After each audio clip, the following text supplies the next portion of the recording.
Assalamualaikum warahmatullahi wabarakatuh. Salam sejahtera untuk kita semua. Saya Irene Asimalumban Tobing dengan NIM 1901080. Kami dari kelompok 4 akan mempresentasikan mengenai teori belajar kontemporer. Selamat menyaksikan. Pengertian dari teori belajar kontemporer. Teori ini sempat disinggung sedikit oleh kelompok sebelumnya, yaitu kelompok 3. Di mana pengertian dari teori belajar kontemporer merupakan teori belajar yang bersumber dari teori konstruktivisme.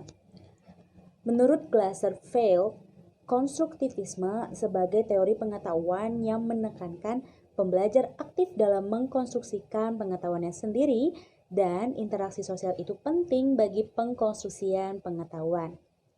Oleh karena itu, di dalam konstruktivisme memandang belajar lebih dari sekadar menerima dan memproses informasi yang disampaikan oleh guru maupun dalam bentuk teks informasinya.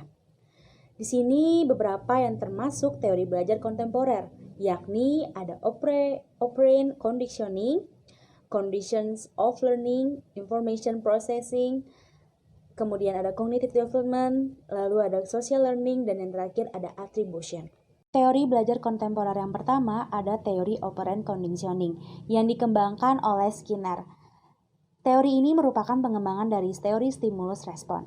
Skinner membedakan dua macam respon, yakni responden response atau reflexive response dan operant response atau instrumental response. Responden response merupakan respon yang ditimbulkan oleh perangsang-perangsang tertentu. Misalnya, perangsang stimulus makanan yang menimbulkan keluarnya air liur pada hewan anjing. Respon ini relatif tetap, artinya setiap ada stimulus semacam itu akan muncul respon tertentu.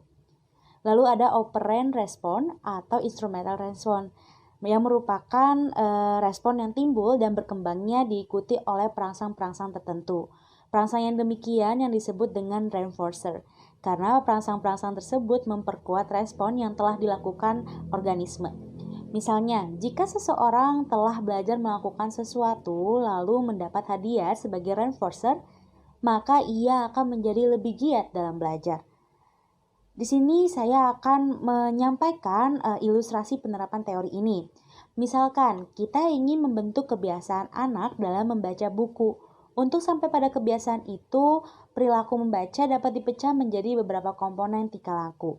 Contohnya, anak melihat-lihat buku yang disediakan. Anak juga bisa membuka-buka buku. Anak memperhatikan gambar-gambar yang ada dalam buku dan atau anak juga membaca isi buku itu.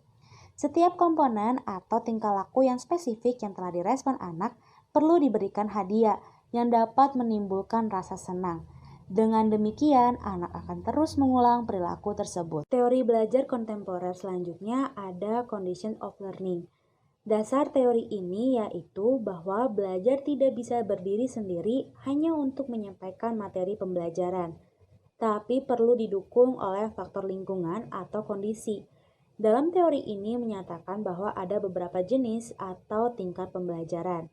Berikut ada 5 kategori pembelajaran, yaitu yang pertama informasi verbal, kedua keterampilan intelektual, ketiga strategi kognitif, keempat keterampilan motorik, dan yang terakhir ada sikap.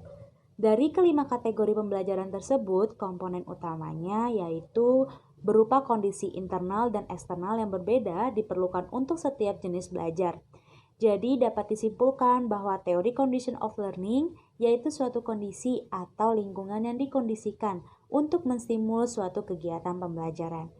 Itu saja yang bisa saya sampaikan, materi selanjutnya akan disampaikan oleh teman saya.